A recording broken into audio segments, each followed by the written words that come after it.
Hi అండి. ఈరోజు మీకోసం ఒక కథ. మరి కథలోకి వెళ్తే, ఆ ఇల్లంతా నవ్వులతో మారుమోగినట్టుగా ఉంది. కింద హాల్లోకి వినపడుతున్నాయి ఆ నవ్వులు. ఆ వింటూ సోఫాలో కూర్చుని ఉన్నారు సుమలత గారు.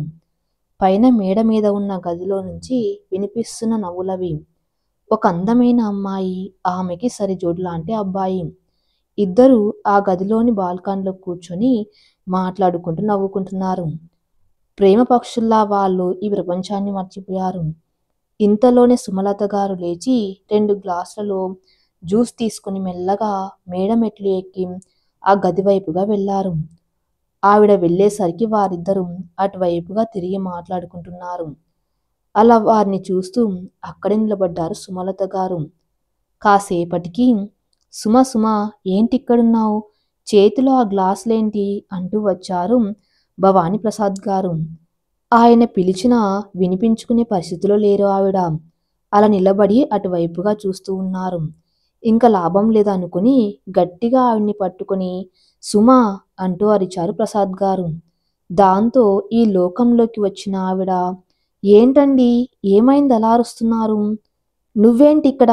చేతిలో ఆ గ్లాసులేంటి? అంటున్నాను. అదేంటండి అలా అడుగుతున్నారు? మన అమ్మాయికి కాబోయే అల్లుడికి జ్యూస్ తీసుకొని వచ్చాను. ఏంటి మన అమ్మాయా? వాళ్ళకి తీసుకొచ్చావా? హా! అవును. ఏరి వాళ్ళు ఎక్కడున్నారు చూపించు అన్నారు ప్రసాద్ గారు.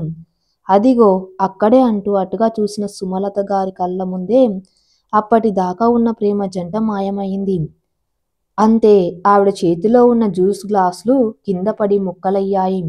అచ్చం ఆవిడ మనసులాగానే. అసలు ఏం జరిగిందంటే ఫ్లాష్ బ్యాక్. శ్రీనిధి నిలయం, హైదరాబాద్. అదొక అందమైన భవంతి. బయట నుంచి మాత్రమే కాదు, లోపల నుంచి కూడా చాలా అందంగా ఉంటుంది. ఆ ఇల్లు మాత్రమే కాదు, అందులో మనుషులు కూడా అలాగే ఉంటారు. ఆ ఇంటి పెద్ద భవానీ ప్రసాద్ గారు, ఆయన సతీమణి సుమలత గారు, వారికి ఒక్కగానొక్క కూతురు శ్రీనిధి. ఎప్పుడు నవ్వుతూ తన చుట్టూ ఉండే నలుగురిని నవ్విస్తూ ఎంతో అందంగా ఉండేది.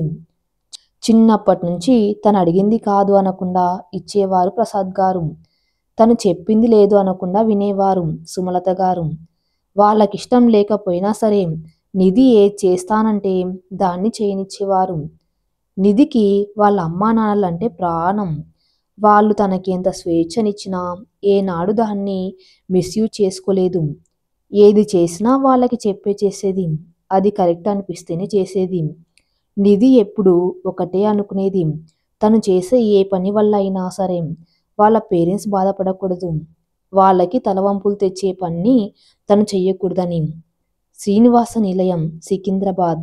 అదొక చిన్న కుటుంబం, చింతలేని కుటుంబం. ఆ ఇంటి పెద్ద కృష్ణ గారు, ఆయన సతీమణి శాంతి గారు. వాళ్ళకి ఒక్కగానొక్క కొడుకు శ్రీనివాస్. కృష్ణ గారు మొదటి నుండి చాలా కష్టపడి పనిచేసే మనస్తత్వం కలవారు. ఒక మిడిల్ క్లాస్ ఫాదర్ ఎలా ఉంటారో కృష్ణ గారి కూడా అంతే. కొడుకు మీద తన ఆశలన్నీ పెట్టుకొని శ్రీనివాస్ని చాలా స్ట్రిక్ట్గా పెంచారు. శాంత గారు ముద్దు చేసినా సరే అస్సలు ఒప్పుకునేవారు కాదు. నివాస్ కూడా దానికి తగ్గట్టే చాలా సైలెంట్గా ఉండేవాడు. చక్కగా చదువుకునేవాడు. వాళ్ళ నాన్నగారిని ఎక్కువగా ఇబ్బంది పెట్టకుండా బాగా చదువుకొని ఆ స్కాలర్తోనే ఇంటర్లో జాయిన్ అయ్యాడు. ఎలాగైనా మంచి జాబ్ సంపాదించి వాళ్ళ అమ్మనాన్నలను బాగా చూసుకోవాలి అనేది నివాస్ కల. నిధి నివాస్లు ఇంటర్లో ఒకే కాలేజీలో జాయిన్ అయ్యారు. ఇద్దరూ ఎంపీసీ గ్రూప్ తీసుకున్నారు. నివాస్ ఎలాగూ స్కాలర్ స్టూడెంట్ కాబట్టి మొదటి సెక్షన్లో వేశారు. నిధి అంత టాపర్ స్టూడెంట్ కాకపోయినా వాళ్ళ నాన్నగారికి ఉన్న పలుకుబడి వలన తనని కూడా మొదటి సెక్షన్లోనే వేశారు. కాలేజ్లో జాయిన్ అవ్వగానే ఎవరు ఎవరికి ఫ్రెండ్స్ అవ్వరు కదా. అలాగే మొదట్లో నిధికి నివాస్కి అసలు సంబంధం అనేదే ఉండేది కాదు. రోజులు గడిచే కొద్దీ నివాస్ చదువులో చూపించే ప్రతిభ వలన తనేంటో లెక్చరర్కి మాత్రమే కాదు మిగతా స్టూడెంట్స్కి కూడా తెలియటం మొదలయ్యింది. అలా నిధికి కూడా నివాస్ అంటే ఒక మంచి ఒపీనియన్ ఏర్పడింది. అలా ఒక రోజు ఎప్పట్లాగే కాలేజ్ కంప్లీట్ చేసుకుని బయటకు వచ్చాడు నివాస్. వాళ్ళ ఫ్రెండ్ రాజు కోసం ఎదురు చూస్తున్నాడు. రాజు నివాస్లు చిన్నప్పటి నుంచి ఫ్రెండ్స్.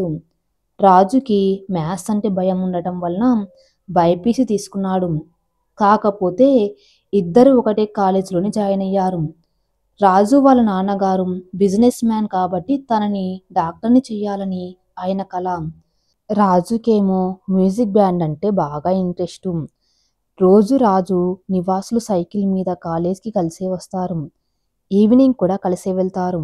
ఆ రోజు కూడా అందుకే నివాస్ అక్కడ వెయిట్ చేస్తూ ఉన్నాడు. తన కారు కోసం నిధి కూడా అక్కడికి వచ్చింది. అప్పుడే తన నివాస్ని చూసి ఎలాగైనా తనతో మాట్లాడాలనుకుంది. హాయ్ నివాస్ అంది నిధి. హాయ్ నువ్వు? నేను నిధి, మీ సెక్షన్ అమ్మాయిని. అయ్యో పర్లేదు నివాస్, నేను మాత్రం నీకోసం బాగా తెలుసుకున్నాను. అవునా? ఏం తెలుసుకున్నావు? నువ్వు బాగా చదువుతావని, మంచి అబ్బాయివని. అలాగా, థ్యాంక్స్ అన్నాడు నివాస్.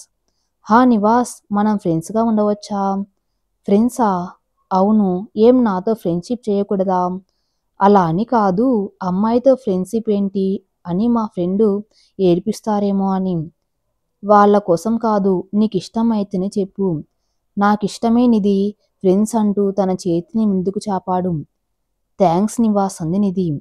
అలా ఆ రోజు నుంచి నిధి నివాస్లు ఇద్దరూ మంచి ఫ్రెండ్స్ అయ్యారు.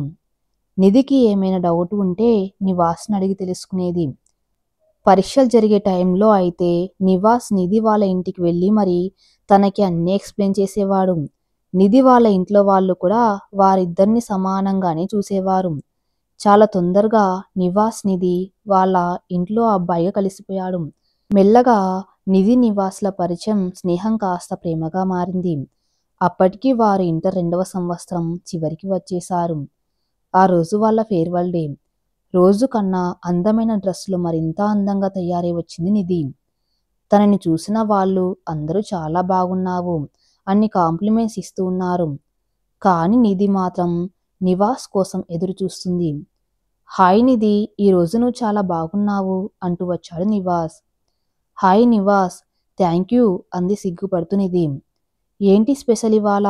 ఫేర్వెల్ డే అనా? అది మాత్రమే కాదు, ఇంకొక స్పెషల్ కూడా ఉంది అంది నిధి. అబ్బో, ఏంటో అది అన్నాడు నివాస్. అది ఏంటంటే నివాస్, మరి నేను చెప్తాను, నువ్వు తప్పుగా అనుకోకూడదు.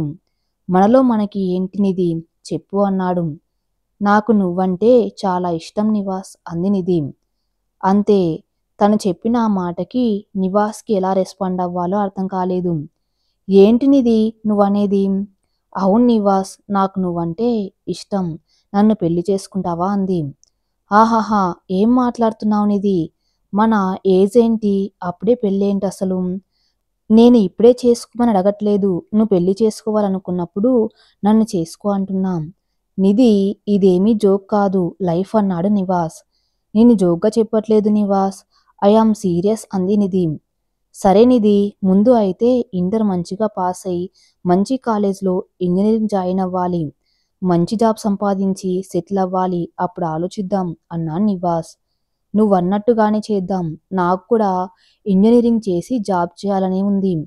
కానీ నాకు నువ్వు ఇప్పుడే మాట ఇవ్వు, నన్ను పెళ్లి చేసుకుంటా అని అంది. మనం అనుకుంటే సరిపోతుందా? ఇంట్లో వాళ్ళు కూడా అనుకోవాలి కదా నిధి. మా ఇంట్లో వాళ్ళు నా మాట కాదనరు నివాస్. నీకు తెలుసుగా, నీకు ఇష్టమైతే చెప్పు, లేదంటే వదిలేయ్ అంది నిధి. నాకు కూడా నువ్వంటే ఇష్టమైనది అన్నాడు నివాస్. అయితే మాటివ్వు అంది నిధి. అలాగే, నీకు మాట ఇస్తున్నా. ఈ రోజు నుంచి నా లైఫ్లో నువ్వు తప్ప ఏ అమ్మాయికి స్థానం లేదు. కానీ పెళ్ళి మాత్రం నేను సెటిల్ అయ్యాక మా వాళ్ళతో మాట్లాడి ఒప్పించి చేసుకుందాం. అప్పటిదాకా మనం ఫ్రెండ్స్ మాత్రమే అన్నాడు నివాస్. అలాగే నివాస్, నువ్వెలా అంటే అలా అంది నిధి. వారిద్దరూ అనుకున్నట్టుగానే ఇంటర్ మంచి మార్కులతో పాస్ అయ్యారు. నివాస్కి ఎంసెట్లో మంచి ర్యాంక్ రావటంతో ఒక మంచి టాప్ కాలేజీలో సీట్ సంపాదించుకున్నాడు. నిధికి ర్యాంక్ అంతగా రాకపోవటంతో అదే కాలేజీలో మేనేజ్మెంట్లో జాయిన్ అయ్యింది. ఇద్దరు ఒకటే బ్రాంచ్ తీసుకున్నారు. అలా వాళ్ళ జర్నీ స్టార్ట్ అయింది. నివాస్ చెప్పినట్టుగానే నిధి ఎక్కువగా తన్ని ఇబ్బంది పెట్టేది కాదు. తనకి ఏం కావాల్సి వచ్చినా, ఏం డౌట్ వచ్చినా నివాస్నే అడిగేది. మధ్య మధ్యలో అందరి ప్రేమ జంటల్లాగానే వీరి మధ్యన గొడవలు ఉండేవి, అలకలు ఉండేవి. కానీ ఏనాడు వారి మనసులో ఒకరంటే ఒకరికి ఉండే ఇష్టం, ప్రేమ ఏది అనువంత కూడా తగ్గలేదు. నివాస్ మునుపటి కన్నా బాగా కష్టపడి చదివేవాడు. నిధి కూడా ఇంటర్‌లా కాకుండా చదువులో కొంచెం సీరియస్ అయింది. అప్పుడప్పుడు నిధిని వాళ్ళ ఇంటికి తీసుకొని వెళ్ళేవాడు నివాస్. నివాస్ కూడా నిధి ఇంటికి రావడం చాలా కామన్ అయిపోయింది. కానీ ఇద్దరు ఎప్పుడూ ఒక లిమిట్‌లోనే ఉండేవాళ్ళు. అందుకే వాళ్ళ పెద్దవాళ్ళు కూడా ఏమీ అనేవారు కాదు. వాళ్లకు తెలుసు నిధి నివాస్‌లు ఒకరిని ఒకరు ఇష్టపడుతున్నారని. కానీ అది వాళ్ళే చెప్పేదాకా వేచి చూద్దాం అని చూస్తున్నారు. అలా మెల్లగా నిధి నివాస్‌ల ఇంజినీరింగ్ పూర్తయింది. క్యాంపస్ ఇంటర్వ్యూలో నివాస్ మంచి జాబ్ సంపాదించాడు. అలాగే నిధి కూడా ఒక కంపెనీలో సెలెక్ట్ అయింది. అంతే, ఇంకా వారి ఆనందానికి అవధులు లేవు. ఎలాగూ జాబ్ వచ్చేసింది కాబట్టి ఇక ఇంట్లో వాళ్ళకి వాళ్ళ ప్రేమ విషయం చెప్పేయాలి అని ఫిక్స్ అయ్యారిద్దరు. అలా నివాస్ నిధి వాళ్ళ ఇంటికి వెళ్ళి వాళ్ళ ప్రేమ విషయం మాట్లాడాడు. ఎప్పటినుంచో వారిద్దరిని గమనిస్తున్న నిధి వాళ్ళ నాన్నగారు కూడా గ్రీన్ సిగ్నల్ ఇచ్చేశారు. ఎందుకంటే నివాస్ ఎలాంటివాడో ఆయనకి సుమలత గారికి బాగా తెలుసు. ఆయన దృష్టిలో ఆస్తి అంతస్తుల కంటే మనసుకి గుణం ఉండటం ముఖ్యం. అది నివాస్ కావలసినంత ఉంది. పైగా ఇప్పుడు మంచి జాబ్ కూడా వచ్చింది కాబట్టి ఆయనకి నో చెప్పటానికి ఏదీ కనిపించలేదు. అందుకే ఒప్పుకున్నారు. కానీ పెళ్లి మాత్రం ఒక 1 ఇయర్ పోయాక చేసుకుంటాం అని చెప్పారు. దానికి కూడా వాళ్ళు ఒప్పుకున్నారు. ఇంక నిధి అయితే గాల్లో తేలిపోతున్నట్టుగా ఫీల్ అయింది. నివాస్‌కి కూడా అంతే ఆనందంగా ఉంది. ఇక వాళ్ళ ఇంట్లో కూడా నిధి విషయం చెప్పాలి అని తన్ని తీసుకొని బండిపైన బయలుదేరాడు. నాకు చాలా హ్యాపీగా ఉంది నివాస్. నాకు కూడా నిధి. ఇంకేముంది, ఒక సంవత్సరంలో మన పెళ్లి. యాహూ అంది నిధి. అవును, ఆ తర్వాత 2 పిల్లలు కూడా అన్నాడు నివాస్. ఆహా, అయ్యగారు అప్పుడే పిల్లల దాకా వెళ్ళారు అంది నిధి. మరి నీకు వద్దా? కావాలి, నాకు నీలాంటి ఒక బుల్లి బాబు కావాలి. అలాగా, అయితే నాకు నీలాంటి ఒక బుజ్జి పాప కావాలి. హహహ అంటూ నవ్వుకుంటూ వారి ఫ్యూచర్ కోసం కలలు కంటూ వెళ్తున్నారు. ఉన్నట్టుండి బైక్ స్పీడ్‌ని పెంచాడు నివాస్. వెనక ఉన్న నిధికి ఆ తేడా తెలిసి, ఏంటి నివాస్ స్పీడ్ పెంచావు అంది. అరే, ఇప్పుడు నేను మంచి మూడ్‌లో ఉన్నా, గట్టిగా పట్టుకో నువ్వన్నాడు. అవునులే, కానీ ఇంత స్పీడ్ అవసరమంటావా? ఏమీ కాదు నిధి, నేనున్నా కదా అన్నాడు నివాస్. ఇక తన మాటను కాదనలేక నివాస్‌ని గట్టిగా పట్టుకుని కూర్చుంది నిధి. అలా ఆనందంలో తేరుతూ బైక్ స్పీడు 80 నుంచి 100కి దాటింది. అవేమీ పట్టించుకోకుండా మాట్లాడుకుంటూ వెళ్తున్నారు వాళ్ళు. ఉన్నట్టుండి ఒక కారు అడ్డు రావటంతో ఆ స్పీడ్‌ని కంట్రోల్ చేయలేక ఎదురుగా ఆగి ఉన్న లారీని గుద్దేశాడు నివాస్. అంతే, ఒక్కసారిగా తన వెనుక ఉన్న నిధి కొంత దూరం ఎగిరి నిధి తల రోడ్డు పక్కనే ఉన్న డివైడర్‌కి తగిలి స్పృహ కోల్పోయింది. నివాస్ తల వెళ్లి లారీ వెనుక భాగానికి గట్టిగా తాకటం వలన తను కూడా స్పృహ కోల్పోయాడు. బైక్ మొత్తం ముక్కలు ముక్కలుగా అయిపోయింది. అలా రోడ్డు మీద పడి ఉన్న వారిద్దరిని చుట్టుపక్కల వాళ్ళు హాస్పిటల్‌కి తీసుకుని వెళ్తుండగా ఇద్దరూ చనిపోయారు. ఎన్నో కలలు కన్నారు. ఎన్నెన్నో ఊసులు చెప్పుకున్నారు. ఇంకెన్నో చేసి వారి కన్నవారి రుణం తీర్చుకోవాలనుకున్నారు. ఓ కొత్త జీవితంలోకి అడుగు పెట్టవలసిన వారు కేవలం ఒక క్షణం ఆనందం కోసం చేసిన ప్రయత్నంలో వారి జీవితాన్నే పోగొట్టుకున్నారు. వారి కన్నవారికి తీరని లోటుని మిగిల్చి వెళ్ళిపోయారు. ఇది కేవలం నిధి నివాసుల కథ మాత్రమే కాదు, మన సమాజంలో నిత్యం జరిగే ఒక యథార్థ కథ. రోడ్డు ప్రమాదంలో దుర్మరణం పాలైన యువ జంట, హైవే మీద జరిగిన రోడ్డు ప్రమాదంలో ప్రాణాలు కోల్పోయిన ఒక కుటుంబం. జరిగిన ప్రమాదానికి అతి వేగమే కారణమని వెల్లడించిన పోలీసులు ఇలాంటి ఎన్నెన్నో న్యూస్లను మీరందరూ రోజు ఒకటైనా చదువుతూ ఉంటారు. అలా ఆ ప్రమాదంలో ప్రాణాలు కోల్పోయిన వారు మన వారే కానక్కర్లేదు. ఎవ్వరైనా సరే చదవగానే ఒక క్షణం మన గుండె చలించక మానదు. అలాంటి ఎన్నో ప్రమాదాలను చూసి నేను చదివిన ఒక కథ ఇది. ఈ కథ ఇంతటితో సమాప్తం. మరిన్ని మంచి స్టోరీస్ కోసం నా ఛానల్‌ని ఫాలో అవుతూ ఉండండి. Thank you for listening.